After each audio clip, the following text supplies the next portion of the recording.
Hello, my name is Father Alex Gusetis. I serve as the director of the Center for Family Care. Our ministry focuses on strengthening marriages and families in the faith, especially clergy families. These webinars are made possible through a Leadership 100 grant, which allows us to address your concerns. Our topic today is when a priest considers leaving the priesthood. Across jurisdictional lines, many clergy are considering leaving ministry for a variety of reasons. Let me share just a few of the comments I personally received. My parish is financially stressed and can't afford to pay me. The stress of COVID on my family and/or parish is overwhelming. I wonder about the future of our church in America. I need to find a real job to secure my future. We need to be clear, though, that this webinar is not only or not limited to those clergy who are considering leaving the priesthood. It's really for all of us who are struggling right now. In this webinar, His Grace Bishop John will address these issues and how clergy and clergy families can respond. Let me introduce with a little short bio that all of you are familiar with, but just to remind ourselves of His Grace Bishop John Abdallah, has a doctorate of ministry in pastoral care from Pittsburgh Theological School, a Master of Divinity from St. Vladimir Seminary, a Master's Equivalency Certificate in Pastoral Counseling from Pittsburgh Pastoral Institute, a Bachelor of Science in Business Administration from Suffolk University in Boston, Massachusetts, and is a clinical member of the American Association of Pastoral Counselors. For 33 years, he served as a priest of the Antiochian Archdiocese of North America.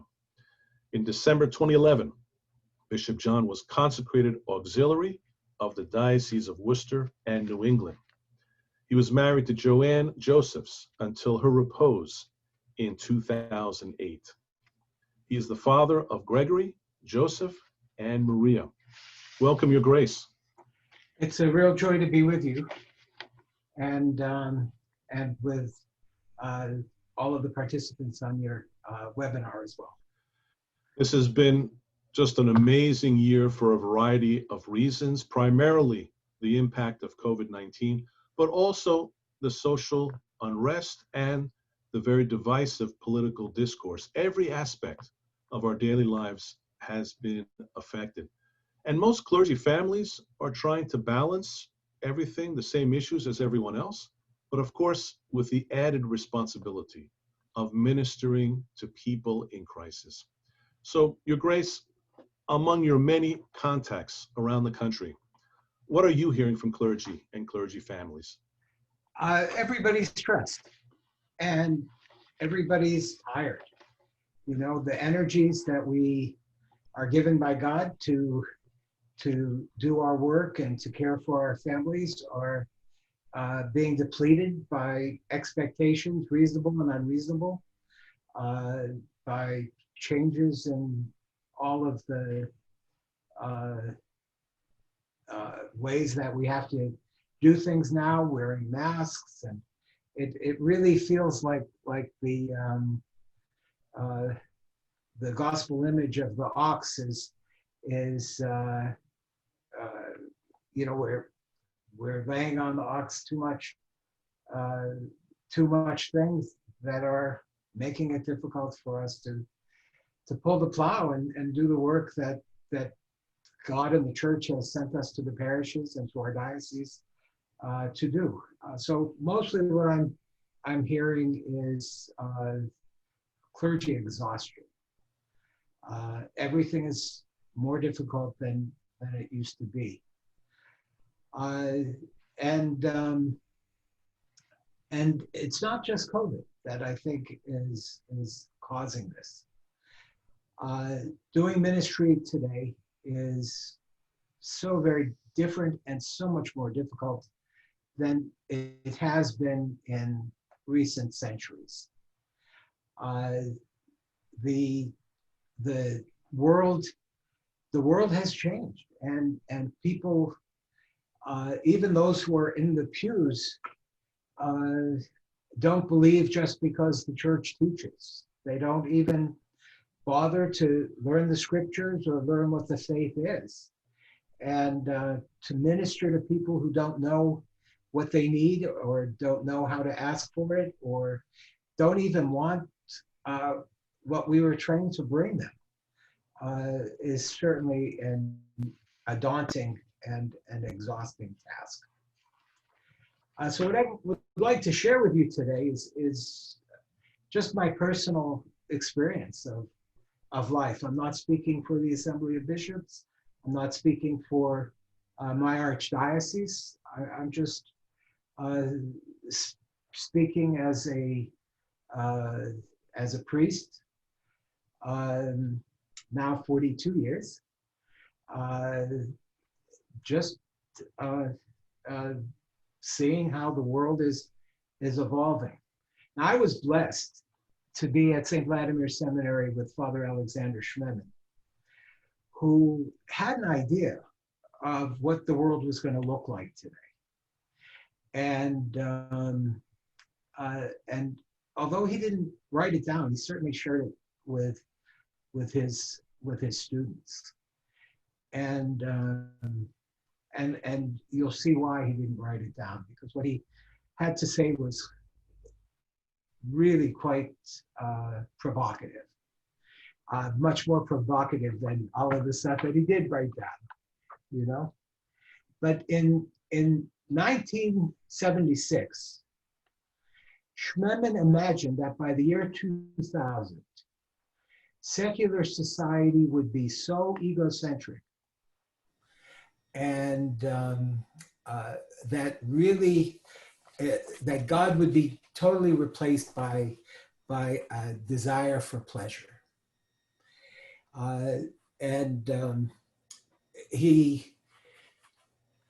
He spoke at the time a lot about what he called the heresy of secularism, an idea that, you know, everything goes and everybody believes what they want, and so we have even parish council leaders who don't believe what the church teaches, but they have a need to give, and so they're there to tell us what to do. But Schmemann's thought that in 1976 is that by the year 2000 there'd be pornography on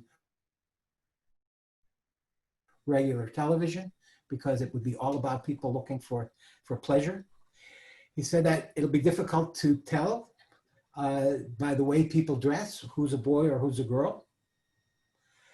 That the Roman Church and most mainstream churches will implode,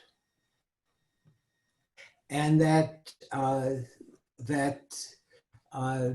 many of the people will just become agnostics and do nothing, while others will be Protestants, and leaving just a few who are looking for a relationship for Christ. And he thought in 1976 that we, his students, and the Orthodox Church needed to prepare to pick up this remnant and lead them and guide them. But recognizing how the secular world was going, he thought that maintaining church buildings would be pretty impossible. And in fact, that the Orthodox Church would suffer some of this attrition to people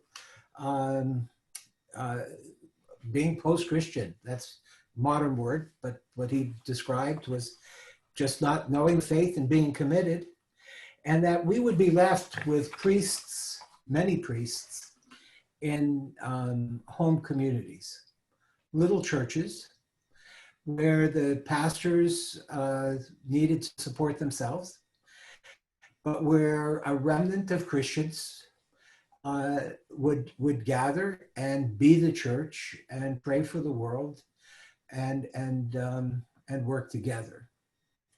So what I want to offer today is an understanding that this isn't my fault. This isn't the parish priest's fault that the world has bought into this crazy secularism and different philosophical thoughts, whole global religious nothingness, or any everythingness, which ultimately everythingness and nothingness become the same. But nevertheless, God has given us a life, a gift to be presbyters in his church. And the church has sent us to live among people and to do the best that we can to, by example, lead them to Christ, become who we are, work together, and be the church. My parish experience, my first parish was a parish of 350 families. They told me that they couldn't afford me. They were right. In 1979, 350 families had a pledge income of less than $19,000 from 350 families. They were right. They couldn't afford a priest, you know. But I lived among them and loved them and worked with them and took care of myself and my family, doing whatever I needed to do. I taught school. I did pastoral counseling. My wife worked. We did what we needed to do to live. And we changed the people's self-image of what that church was. And thankfully, the income grew 5 times, 6 times when I left. They were up to 6 times of what I had started there with. But hearts and traditions, little t traditions, change very slowly. And to see the church as more than a charity, something or an ethnic club, to see the church as life-giving, the source of real life, eternity, to see the church as our access to the Holy Trinity and the love of God the Father takes some generations. And it's a good thing, you know, for us. So as presbyters, if a parish can't afford us, then let's work with our bishops to see what we need to do to be able to take care of ourselves and our parishes. I always told finance committees, you do the very best that you can do, and I'll do the best that I can do with what you do, you know, and just throwing the responsibility of supporting me and my family onto them with no promises. They don't own all of my time. They don't own all of my spirit. They don't own me. I'm not sent there to be their slave. I'm sent there to serve them, to love them, to be a Christian among them, and to do what they do, take care of my family and serve God and serve the church. That's not just my job, that's the job of everybody baptized. So Schmemann taught us an attitude. He taught us a way of thinking, of being. And our priesthood, we got our priesthood when we were baptized. And our priesthood is expressed in a very special way when we're ordained to be presbyters or bishops. And that leadership is a leadership of stewardship. It's a leadership of example. It's a leadership of service. You know, I keep in my office the icon of Christ washing the feet of the apostles. He taught us that our being is serving, because it's ultimately not our ministry, it's his ministry. And his ministry is expressed in everybody. We presbyters and bishops have this special responsibility to be the examples, to be the leaders at the altar, the chalice, to preside there and to serve and to love. For me personally, the idea that I could leave at any time was what I needed to be able to stay. If I thought that I was trapped and that people who never went to seminary would direct my life, that would burn me up and destroy me. If I thought that I was a caged creature trying to be turned into a puppet, I would not survive. So knowing that I could leave allowed me to stay and allowed me to serve and allowed me to be creative about how to meet all of my responsibilities. God gave me a responsibility when he blessed me with a wife. God gave me a responsibility when he blessed me with children. God gave me a responsibility when he blessed me with health to take care of this body and nurture it, and a mind that I would also have to take charge of keeping sharp and keeping awake and keeping vigilant. And so we need to be stewards. But so that's what I'm thinking. So what I'm hearing from you is that crisis is not new in the church. In fact, when you look through church history, you had 300 years of persecution under the Romans. There was 400 years of the Ottoman occupation. You have the 20th century with all of the communistic impact on the life of the church and other periods in church history. So you're saying crisis is not new in the church. What is new is the form of secularism and other associated issues that are impacting our people and maybe directly impacting ministry. Absolutely. And this is different from and more sinister and more subtle and more difficult, I think, than those persecutions that were more bloody. But at least you could see, at least you knew the enemy, and you could see the enemy. The enemy had a uniform. You know, the uniform, the enemy was easily identified. This enemy, secularism, and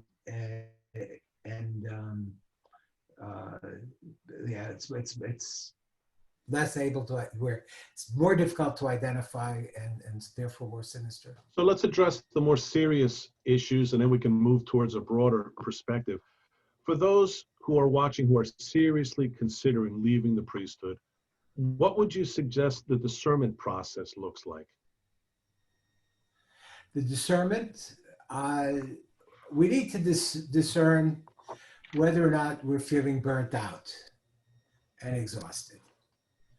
And I think that often that burnt out feeling is a feeling of such depletion that we don't see a way out.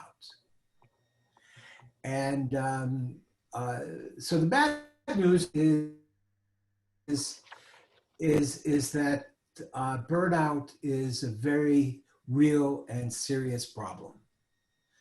And it's on a continuum, but can be so bad that people can't get out of bed or can't understand what people are saying to them. You know, we lose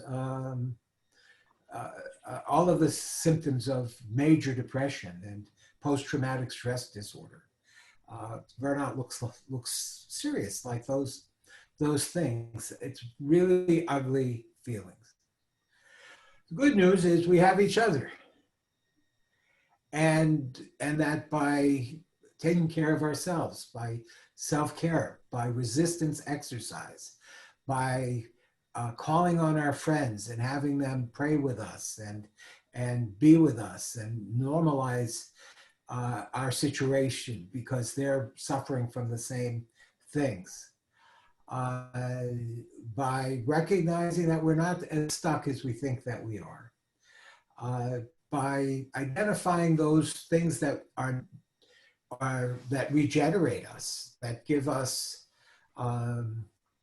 rest. You know, we don't get rest if you're wearing black clothes 24/7 and feeling the weight of the world, and you get you and Christ mixed up and think that it's you who has to save everybody and everything.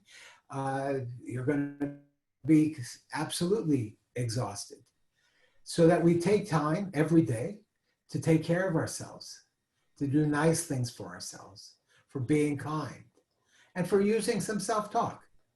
I have some folks who complain to me that they're lonely and restricted from going to church the way that they want to go to church, and that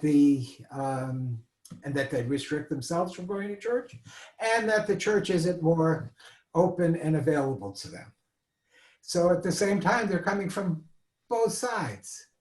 And whatever we do, ask people to wear masks, or ask people to distance, or to tune into discussion groups and fellowship groups that we host online,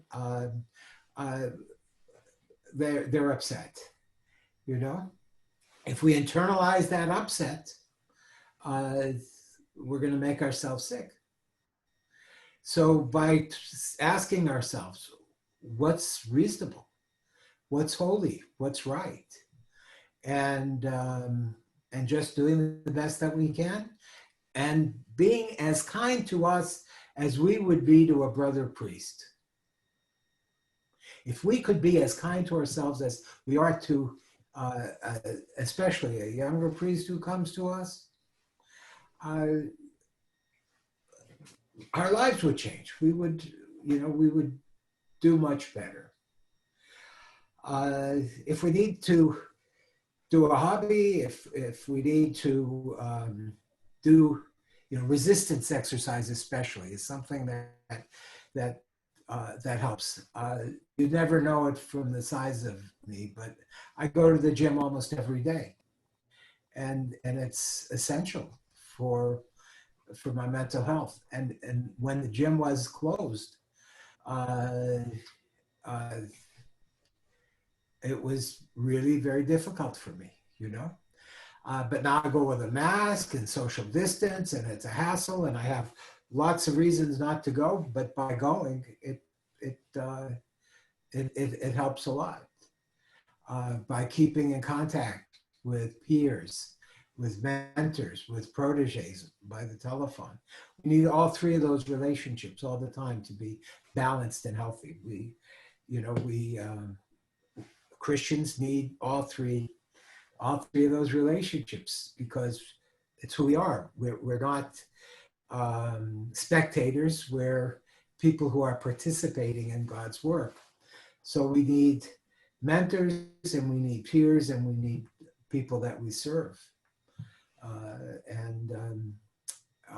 So keeping those relationships up. It doesn't help to sit around and watch TV. It makes us feel more and more lethargic. Got to get outside and get whatever sun that we can. I get out of the house every single day. My office is in the house, but I go to the dump 3 or 4 times a week, not because I have so much trash that I need to go to the dump, but it's 15 minutes away, and that gives me some excuse to get out of the house and to feel like I'm moving my body and doing something productive. Mm-hmm. Now, if it is right for you to leave ministry, I think that your bishop has to be part of that discernment process. And if he says, you're a good priest, and we'll all go through rough patches once in a while, I think it's okay to listen to that and to consider that. But if we are angry and reactive and in a real bad rut, that we need a leave of absence or some time off from parish ministry, then that's okay to work through with your bishop too. I don't know how many guys that were so sick that they couldn't continue in ministry, and 2 months after going on medical leave, got their health back and were rejuvenated and actually re-entered pastoral service.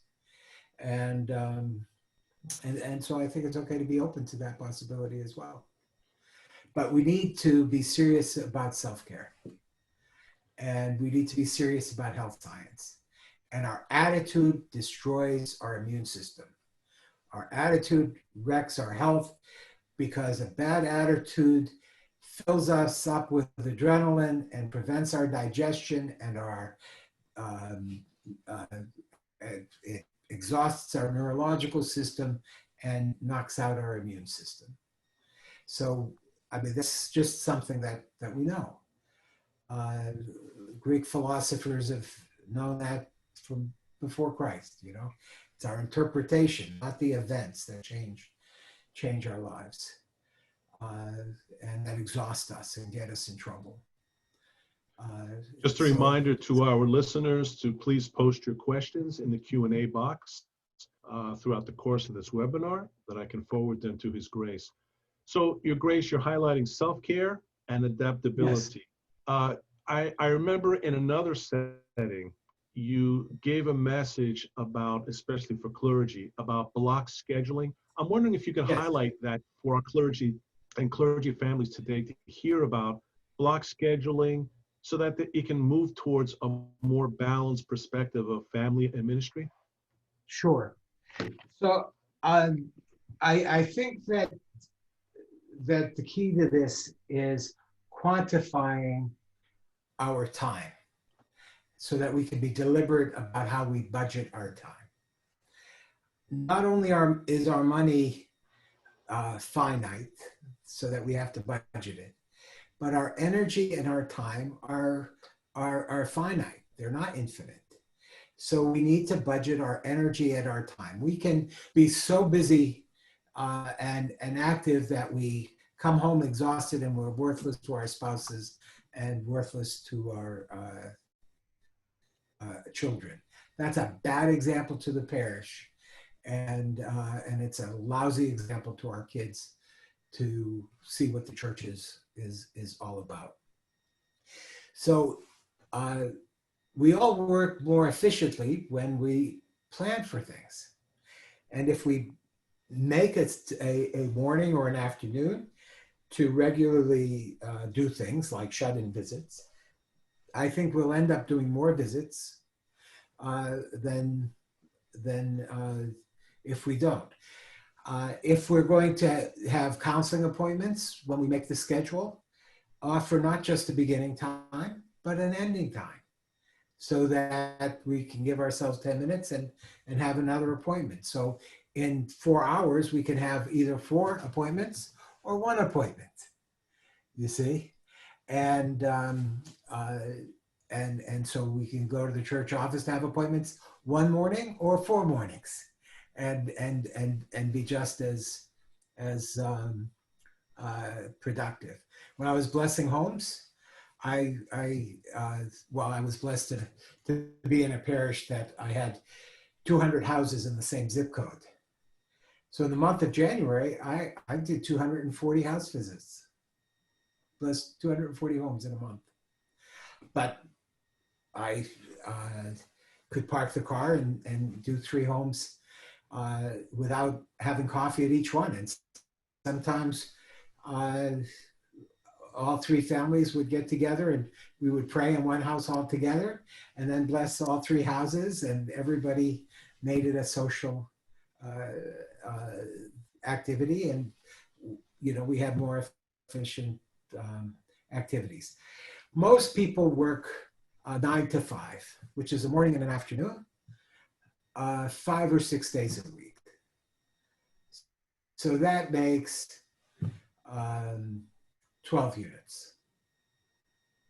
So if we offer the parish 12 units, that means a unit is a morning or an afternoon or an evening, and we plan ourselves to work efficiently in that time, I think we'll get an awful lot more done, and we'll be able to know what's reasonable and fair.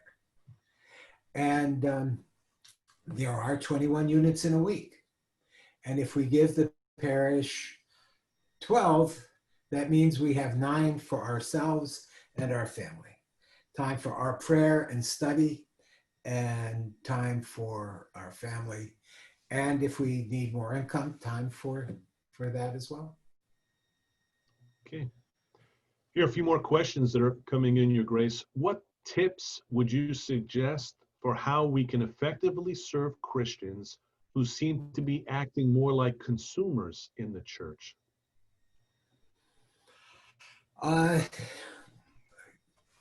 Key is education. We don't baptize people to be consumers. Uh, we we celebrate the liturgy, which is a celebration of the King's victory over death. And as the resurrection community, we are sent by God out into the world to baptize, to teach, to love, to serve, to work, to be examples. And we just need to keep teaching that.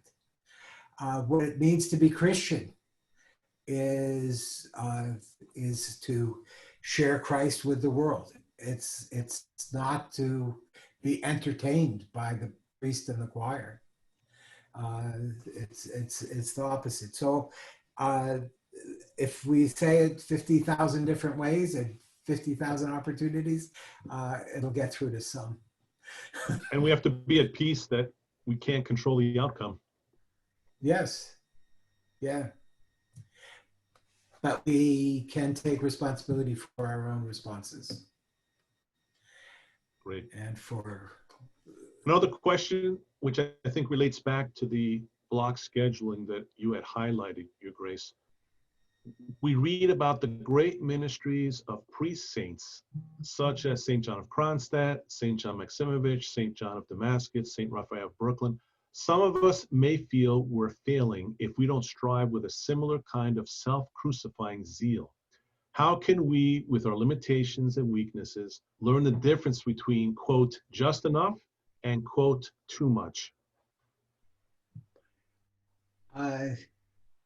The two ministry groups that I want to highlight are the clergy family, who you're given to be a steward, to teach and to love and protect and care for, and yourself, who God also loves and chooses to prosper. So we need to be fair, honest, and reasonable to all three of those groups. And I would say the priority is the same order that the sacraments are administered by the church. First, we're baptized. So we need to take care of our relationship with God, our prayer, our study. Then we're given a family. We're married. So we need to take care of our family. And by taking care of ourselves, we teach our family how to take care of themselves. And by taking care of our family, we teach the parish how to take care of their families. You see? But we can't just take care of the parish to the detriment of ourselves and our families. It's not sustainable. So to be sustainable, we need to keep a balance. Orthodoxy is all about balance. And heresy is a truth that's stretched and becomes an untruth, you see? So we need to be fair, reasonable, and holy. And if we just be deliberate. Ask yourself, is this schedule that I put down on paper reasonable, fair, holy? And I think that will help. Great. No, please continue. Please continue. All God wants from you, I say to the parishioners, is all your heart, all your soul, all your mind. That's all he wants. You see? And that maximalism works only if we also understand God is a God of mercy and of tender care, and God delights in his children, and he creates us to be successful, not to destroy us or beat us up. The images of God from the Gospels are for me, the most important are the parables of the kingdom.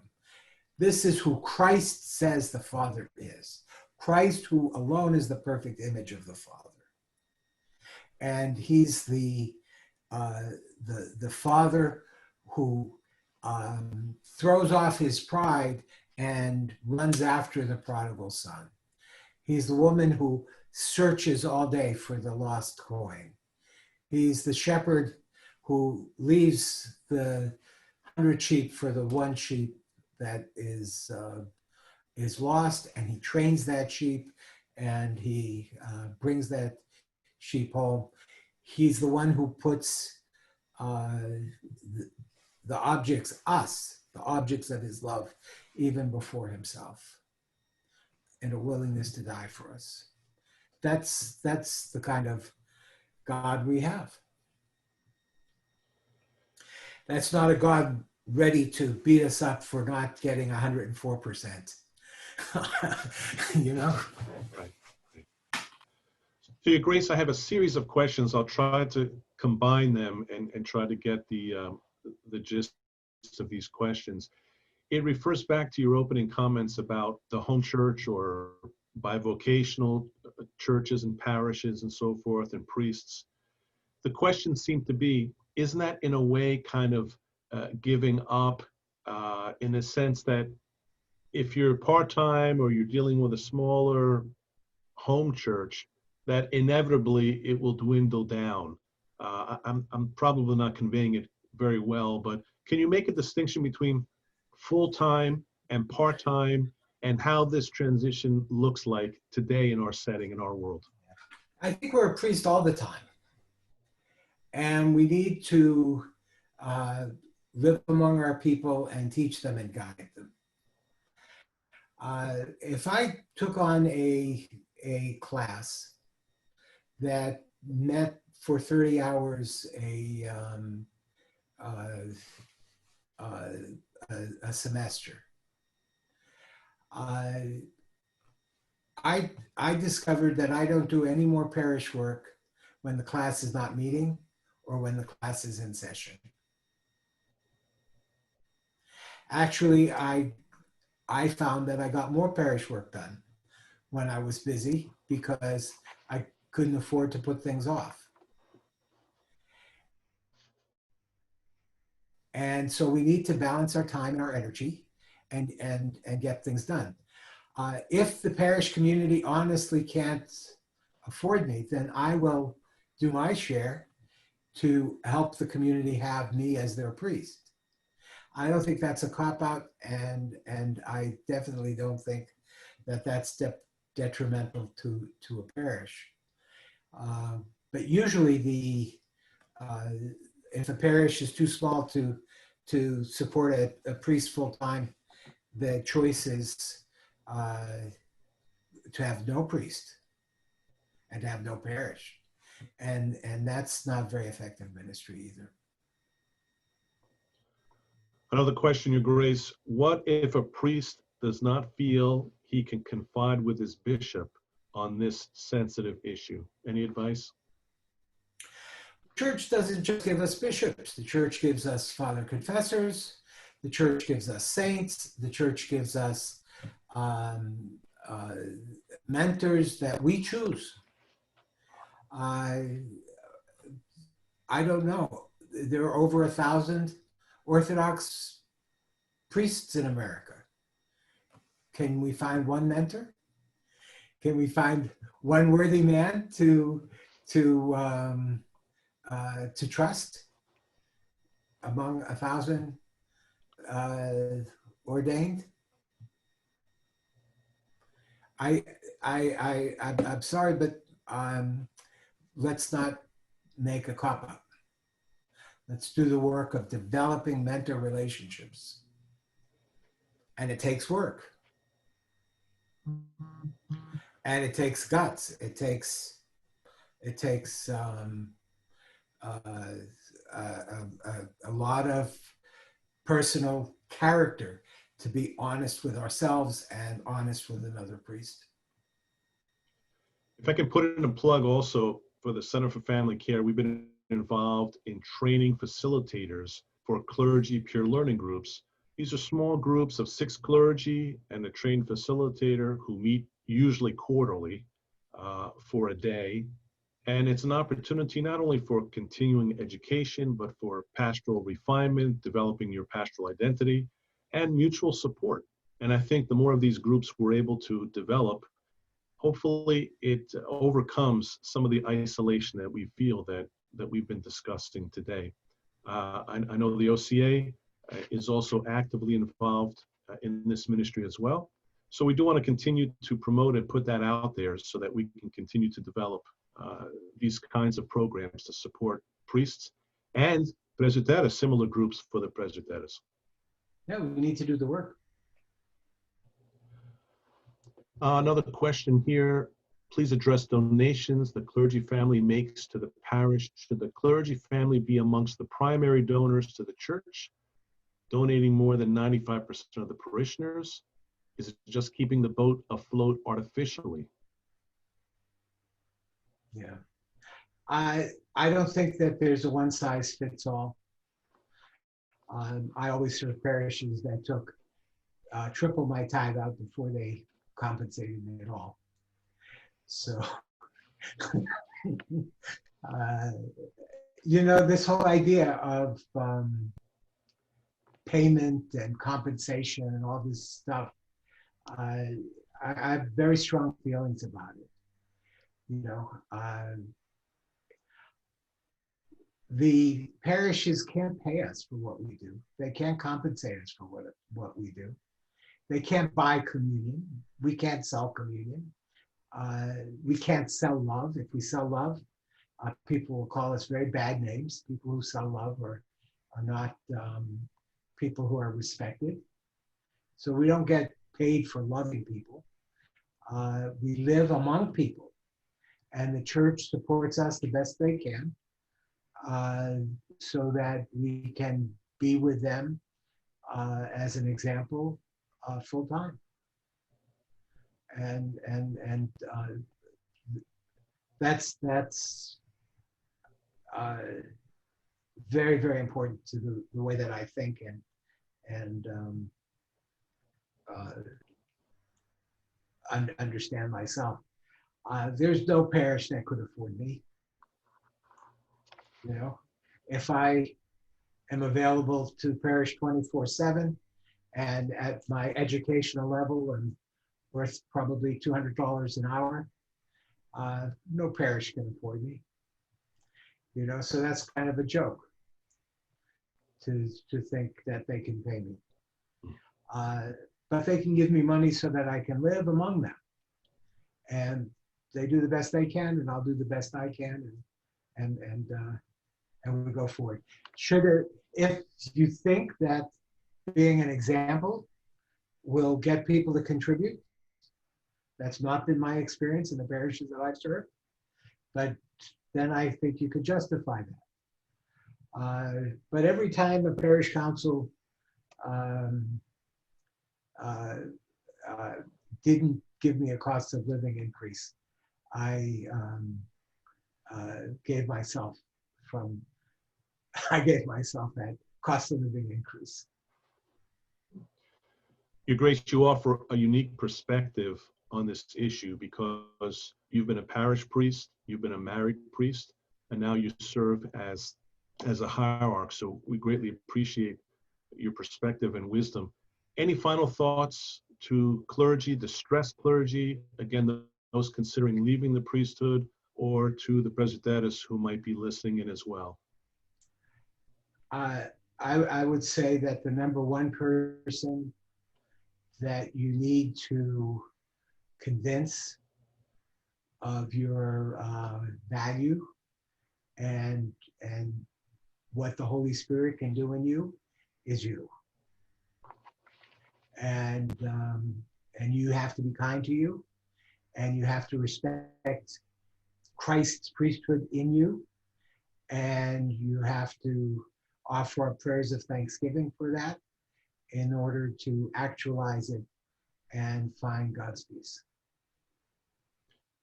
Thank you, Grace, so much for your wisdom Thank and you. your presence. Just a reminder to our listeners that this webinar has been recorded and will be archived and available for future viewing. If you'd like to share with other clergy and Benedettas, they'll be able to find this webinar at the goaclergycouple.org. Let me repeat that. The Clergy Couple website is goaclergycouple.org.